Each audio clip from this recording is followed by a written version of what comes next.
नमस्कार दोस्तों, एक बार फिर से आपका स्वागत है हमारे YouTube चैनल नॉलेज ज्ञान पर। और आज हम आपको बताने जा रहे हैं 3 मार्स मिशंस के बारे में, जो कि 3 अलग अलग स्पेस ऑर्गेनाइजेशंस ने शुरू किए हैं, और वो भी एक ही महीने में, यानी कि जुलाई 2020 में। आप सोच रहे होंगे कि इन स्पेस ऑर्गेनाइजेशंस ने एक ही महीने में सारे लोगों ने स्पेसक्राफ्ट क्यों भेजे। तो आपको मैं ये बता दूं कि किसी भी स्पेस मिशंस का एक लॉन्च विंडो होता है। लॉन्च विंडो यानी कि एक स्पेसिफिक टाइम पीरियड जिसके बीच में कि कभी भी इन स्पेसक्राफ्ट्स को लॉन्च किया जाए। तो ये लॉन्च विंडो 14 जुलाई से शुरू होकर 15 अगस्त पर ख़त्म हो रहा था, और इस टाइम पीरियड में मार्स और अर्थ की दूरी काफ़ी कम हो जाती है। आप इसे ऐसे भी समझ सकते हैं कि इस समय पर अगर स्पेसक्राफ्ट को लॉन्च किया जाए तो कम समय में मार्स पर पहुंचा जा सकता है, जिससे कि ईंधन की भी बचत होगी। तो आइए दोस्तों, जानते हैं तीनों ही मार्स मिशन के बारे में। लेकिन उससे पहले आप अगर हमारे चैनल पर नए हैं तो हमारे चैनल को जरूर सब्सक्राइब करें और रेगुलर अपडेट्स के लिए बेल आइकन को जरूर दबाएं। तो दोस्तों, जुलाई का जो पहला मार्स मिशन है वो है एमिरेट्स मार्स मिशन। जैसे कि नाम से ही आप लोग समझ गए होंगे कि ये यूएई के द्वारा भेजा गया, यूएई स्पेस एजेंसी के द्वारा भेजा गया एक अनक्रूड स्पेस मिशन है, जिसमें कि क्रू को नहीं भेजा जाएगा, मतलब एस्ट्रोनॉट्स को नहीं भेजा जाएगा। सिर्फ स्पेसक्राफ्ट ही जाएगी और मार्स के ऑर्बिट में चक्कर लगाएगी। तो इस स्पेसक्राफ्ट का नाम जो है होप ऑर्बिटर रखा गया है। ये ऑर्बिट मार्स के ऑर्बिट में चक्कर लगाएगी, और ये 19 जुलाई 2020 को लॉन्च की गई तांगेशिमा जापान से। और जो रॉकेट जिसमें यूज़ किया गया था उसका नाम है जापानीज़ H2A रॉकेट। और ये सारी रॉकेट्स जो हैं ये मित्सुबिशी हेवी इंडस्ट्रीज जापान की एक कंपनी है, उनके द्वारा बनाया जाता है। एक्चुअली इनका जो नाम जो होप चुना गया था, ये इसलिए भी चुना गया था क्योंकि ये एक ऑप्टिमिस्टिक मैसेज भेजना था अरब्स के लाखों लोगों को, लाखों नौजवानों को, कि हम इस क्षेत्र में भी कुछ कर सकते हैं। और ये मिशन जो है शेख खलीफा बिन जायद अल नहयान, जो प्रेसिडेंट हैं यूएई के, 2014 में उन्होंने ये मिशन अनाउंस किया था। और इस मिशन में जो स्पेसक्राफ्ट बनाए गए हैं, ऑर्बिटर को बनाया गया है, ये laboratory for atmospheric and space physics LASP में बनाया गया। ये यूनिवर्सिटी ऑफ कोलोराडो बोल्डर में स्थित है। इसमें काफ़ी और यूनिवर्सिटीज़ का भी मदद लिया गया है, जैसे कि Mohammed bin Rashid space centre, Arizona University और यूनिवर्सिटी ऑफ कैलिफोर्निया। ये सारी यूनिवर्सिटीज़, जैसा कि आप जानते हैं, यूएस की है। तो यूएस की मदद इसमें ली गई है। यहाँ तक कि इसमें इसरो का भी कुछ मदद लिया गया है। इसरो के साथ भी कुछ कोलैबोरेशंस हुए थे, क्योंकि आप जानते ही हैं कि इसरो ने 2013 में मार्स मिशन, मंगल ग्रह पर मार्स ऑर्बिटर मिशन को भेजा था। तो इससे भी काफ़ी सहायता उन्होंने ली है। होप ऑर्बिटर अपने 7 महीने की लंबी जर्नी को पूरा करके फरवरी 2021 में मार्स के ऑर्बिट में पहुंचेगी और 2 साल तक मार्स के ऑर्बिट में चक्कर लगाते रहेगी। और ये मिशन अगर सक्सेसफुल होता है तो ये मिशन पहला ऐसा मिशन होगा जो भी किसी वेस्टर्न एशियन कंट्री या किसी अरब कंट्री या फिर किसी मुस्लिम मेजॉरिटी कंट्री के द्वारा पूरा किया गया हो। तो ये कई मामलों में यूएई के लिए काफ़ी अहम है। और 2021 में यूएई के गठन के 50 साल भी होने वाले हैं। जैसा कि आपको पता होगा, यूएई 2 दिसंबर 1971 को बनाया गया था, इसका गठन हुआ था, जो कि 2021 में इसके 50 साल पूरे हो रहे हैं। इस मिशन की कुल लागत $200 मिलियन है, और इस मिशन के प्रोजेक्ट मैनेजर का नाम ओमान शरफ है। होप स्पेसक्राफ्ट को लॉन्च होने के बाद ये पृथ्वी के कक्षा में पहले चक्कर लगाएगी और मोमेंटम को गेन करेगी। इसके बाद ये मार्स की तरफ आगे बढ़ेगी। जब ये मार्स के ऑर्बिट में पहुंच जाएगी तो ये एक 20,000 किलोमीटर से लेकर 43,000 किलोमीटर के एक ऑर्बिट को फॉलो करेगी। इसी ऑर्बिट में ये घूमेगी, जिसमें कि इसे टोटल 55 घंटे का समय लगेगा। और इस ऑर्बिट के कारण ही ये मार्स के एटमॉस्फेयर में जो चेंजेस, जो ड्रास्टिक चेंजेस होते हैं उसके वेदर में, उसको स्टडी करने में इसे काफ़ी मदद मिलेगी। दोस्तों, होप ऑर्बिटर जो है वो मार्स के सीजनल वेदर साइकिल्स को स्टडी करेगी, और उसके साथ ही साथ वेदर इवेंट्स जैसे कि डस्ट स्टॉर्म, मतलब धूल भरी आंधी के बारे में भी जानकारियाँ प्राप्त करेगी। और साथ ही साथ बहुत सारे साइंटिफिक क्वेश्चंस का आंसर भी पता करने की कोशिश करेगी, जिसमें से एक है हाइड्रोजन और ऑक्सीजन मॉलिक्यूल का स्पेस में रिलीज़ होना। आपको पता होगा कि मार्स के एटमॉस्फेयर में से काफ़ी मात्रा में हाइड्रोजन और ऑक्सीजन मॉलिक्यूल काफ़ी तेज़ी से रिलीज़ हो रहे हैं। तो इन चीज़ों का भी पता लगाना होप स्पेसक्राफ्ट का एक एम रहेगा। और मिशन टीम के अनुसार ये एक first true weather satellite of Mars होगा। इसके साथ ही इससे जो भी जानकारियाँ इकट्ठा की जाएगी, जो भी जानकारियाँ प्राप्त की जाएगी, वो दुनिया भर के 200 यूनिवर्सिटीज़ के साथ साझा की जाएगी, बाकी और सारे रिसर्च करने के लिए। इसमें 3 तरह के साइंटिफिक इंस्ट्रूमेंट्स भी लगे हुए हैं, जिनमें कि है Emirates exploration imager, Emirates Mars infrared spectrometer, Emirates Mars ultraviolet spectrometer. अब चलते हैं दूसरे मार्स मिशन की तरफ, जो कि चाइना से लॉन्च हुई है। दोस्तों, इसका नाम है तियानवेन-1, जिसका मतलब होता है क्वेश्चनिंग द हेवन। ये एक इंटरप्लेनेटरी मिशन है मार्स के लिए, जो कि चाइना नेशनल स्पेस एडमिनिस्ट्रेशन के द्वारा भेजा गया है। इसमें एक ऑर्बिटर, एक लैंडर और एक रोवर भी है।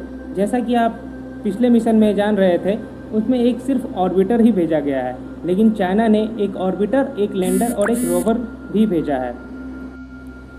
ये मिशन वांगचांग स्पेसक्राफ्ट लॉन्च साइट से 23 जुलाई 2020 को एक लॉन्ग मार्च 5 हैवी लिफ्ट रॉकेट से भेजा गया, जो कि 11 से 24 फरवरी 2021 के बीच में मार्स की ऑर्बिट में एंटर करेगा।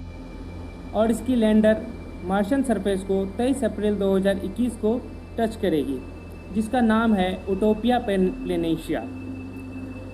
और इस मार्स मिशन का ड्यूरेशन 2 साल का है। 2 साल तक इसके ऑर्बिट में जो ऑर्बिटर है वो घूमती रहेगी, और इसका रोवर जो है 90 सोल्स अप्रॉक्सीमेटली 92.73 मतलब 93 दिनों के लिए रोवर जो है मार्स के सतह पर घूमते रहेगी और जानकारियाँ इकट्ठा करते रहेगी। दोस्तों, ये स्पेसक्राफ्ट जो है ये China aerospace science and technology corporation के द्वारा बनाया गया और नेशनल स्पेस साइंस सेंटर के द्वारा मैनेज किया गया बीजिंग में। दोस्तों, इस मिशन का ऑब्जेक्टिव है करंट और पास्ट लाइफ के एविडेंस को इकट्ठा करना, मार्शियन सरफेस मैप्स को पता करना और वहाँ के सॉइल के कंपोजिशन को भी पता करना। इसके साथ ही साथ मार्शियन एटमॉस्फेयर की भी जानकारियों को इकट्ठा करना। और साथ ही साथ चाइना के द्वारा एक सैंपल रिटर्न मिशन जो कि 2030 के लिए प्रोपोज्ड है, उसके लिए भी जानकारियाँ और बाकी डाटाज को इकट्ठा करना है, जो कि पृथ्वी पर 2030 में चाइना के द्वारा एक सैंपल रिटर्न मिशन के द्वारा लाया जाएगा।